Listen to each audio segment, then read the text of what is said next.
Well, another one bites the dust. Welcome back to Palace Mad Mason. Never thought I'd be making another video before the game against West Ham, but it has been confirmed. Crystal Palace have let go of Jordan Ayew. He has left Crystal Palace for an £8 million deal between us and newly promoted Leicester City. We've made a £5.5 million profit after signing Jordan Ayew from now Championship club Swansea City in 2019 after loaning him out in 2018. Scored a total of 23 goals for Crystal Palace in all competitions over the last 5 to 6 years. Now, about Jordan Ayew, as much as he wouldn't get in the first team in the starting 11, I would say that he has been quite a cult hero at Selhurst Park over the last 6 years. Might not have had the best seasons, but when he comes on the pitch, you can always rely on the fact that he will show work ethic. I've always said that on this channel. Like, he shows work ethic. And funnily enough, out of the players we have let go in this window, Ayew's the one that's been at the club the longest, since 2018-19 when Roy Hodgson was our manager. The season we made the FA Cup quarter-final, and funnily enough, it was his only FA Cup goal in that season against Grimsby. But yeah, like, he was a really good player. My favourite goal was his goal against West Ham. That will forever be remembered for me.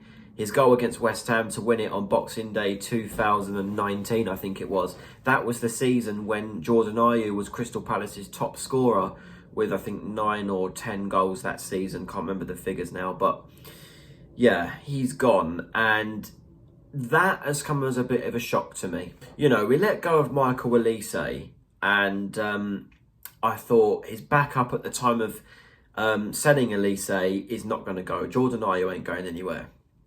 And the fact that he has left a bit of a strain in our attack, especially, on the right-hand side. Yes, we've signed Ismail Assar, but there's hardly any backups. We've let Jezren Raksaki go to Sheffield United as well, on loan. It's not looking good depth-wise. And the fact that we have done this so late in the window, when's deadline day? 30th of August. That is on Friday, next Friday. We've literally got a week left of the transfer window. And we need, I would say, around 3 or 4 players for us to be able to progress this season. I'm not joking. Like, if you actually deep it, we need a backup defender for Anderson, which still hasn't been addressed. Thomas Araujo's bid has been rejected and he's staying at Benfica. Maxence Lacroix, Crystal Palace, are literally unwilling to pay 3 extra million that Wolfsburg are paying for. And I think when you're that desperate for a backup centre-back of his quality, just pay it. Honestly, just pay it. We need a backup left-back for Tyrick Mitchell, I feel. Sorry about the car going past. We need a backup left-back for Tyrick Mitchell. Robin Gosens, again, has been asked about somewhat, but I think that's sort of quieting down. I think we need a bit of a right attacking midfielder. And this is where a bit of strange news has come in, where Crystal Palace are apparently interested in Chelsea, I would say star over the last 10 years or so, Raheem Sterling, which is obviously a really weird one for us Palace fans to take in. But realistically, I don't think we're going to sign him because of his wages he's asking for. 300 grand a week, we would not sign anyone else. And we need backups. And even Glasner admitted it in his press conference before West Ham, because we're literally a day before the West Ham game as I'm making this video. And before I end this video, because it is going to be quite a short one, I'm concerned for the West Ham game. I think it's got to be said.